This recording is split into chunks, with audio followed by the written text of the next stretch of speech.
मंगल ग्रह यानी मार्स जैसे ग्रह के भविष्य के बारे में बताना वैज्ञानिकों के लिए आसान है। वे मंगल ग्रह की भूगर्भीय और भौगोलिक प्रक्रियाओं को समझकर इस बात का विस्तार से अनुमान लगा सकते हैं कि आने वाले 500 सालों में वह कैसा होगा। लेकिन पृथ्वी यानी अर्थ का पूर्वानुमान लगाना कि वह 500 सालों में कैसी हो जाएगी मुश्किल होगा, क्योंकि मानवीय प्रभावों ह्यूमन एक्टिविटी के कारण होने वाले बदलावों का अनुमान अभी लगाना बहुत ही मुश्किल है।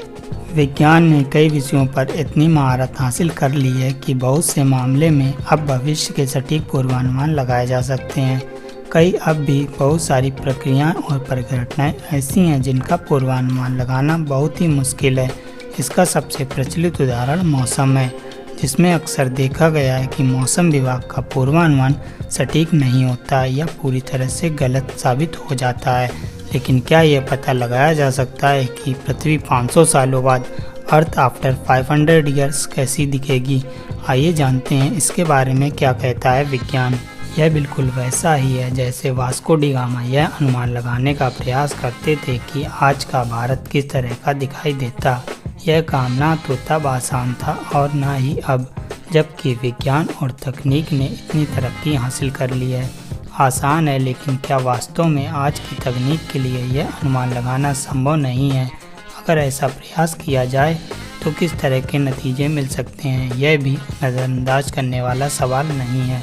पृथ्वी पर बदलाव लाने के दो प्रमुख कारण हैं, एक प्राकृतिक और दूसरा है जीवन, जिसमें सबसे प्रमुख है मानवीय गतिविधियाँ।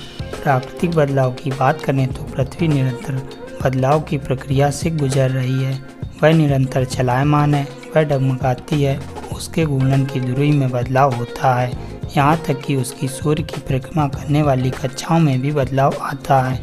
यह बदलाव हजारों सालों में एक बार आते हैं, यहाँ तक कि हिमयुग भी इन्हीं की वजह से आते हैं। इसके अलावा भी भूगर्भीय बदलाव हर साल मौसमी गतिविधियों के कारण भौगोलिक बदलाव होते हैं, जिसमें भू आकृतियों में बदलाव आता है। जैसे भारतीय प्रायद्वीप हर साल 3 सेंटीमीटर उत्तर की ओर खिसक रहा है। यही वजह है कि लाखों सालों में हिमालय इतना ऊंचा हो गया है और अब भी हो रहा है। लेकिन इस लिहाज से 500 सालों का समय बहुत कम है। ऊपर बताई गई कई प्रक्रियाओं में इंसानी गतिविधियों ने उत्प्रेरक का काम भी किया है, पर उससे पहले हम समझे कि जीवन का पृथ्वी पर क्या असर हो रहा है, जिसका अनुमान लगाना और ज़्यादा कठिन है। मानवों को छोड़ दें तो पिछले करोड़ों सालों में पृथ्वी पर जीवन ने पृथ्वी को कम नहीं बदला है, बल्कि जीवन खुद पृथ्वी का एक अहम हिस्सा हो गया है। इंसान पृथ्वी को बहुत ज़्यादा प्रभावित करते हैं। उन्होंने पहाड़ तक काट डाले हैं, ज़मीनें खोद डाली हैं, जंगल उजाड़ डाले हैं, वन्य जीवों के आवासों को तोड़ कर रख दिया है, शहर बनाए हैं, ज़मीन के बड़े हिस्से में फसल उगाकर उन्हें खेत में बदल दिया है, भारी संख्या में कई प्रजातियों को विलुप्त तक कर दिया है। मानवीय दखल पूरे पारिस्थितिकी तंत्र को बदलने के साथ साथ खत्म करने तक की क्षमता रखता है, और न केवल उसने ऐसा किया है बल्कि अब भी हो रहा है और आने वाले समय में भी इसके ऐसे ही जारी रहने की संभावना है। मानव ग्लोबल वार्मिंग के लिए जिम्मेदार है, जो जलवायु परिवर्तन का प्रमुख प्रभाव है।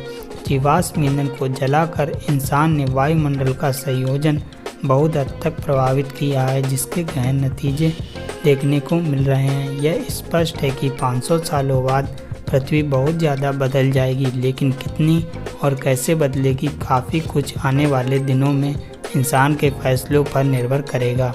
अगर मानव अपनी गतिविधियों के नकारात्मक प्रभावों को कम कर सके तो पृथ्वी पर नकारात्मक बदलाव कम देखने को मिल सकते हैं। लेकिन इतना तय है कि 500 सालों के बाद भी पृथ्वी का अनुमान लगाना बहुत मुश्किल है।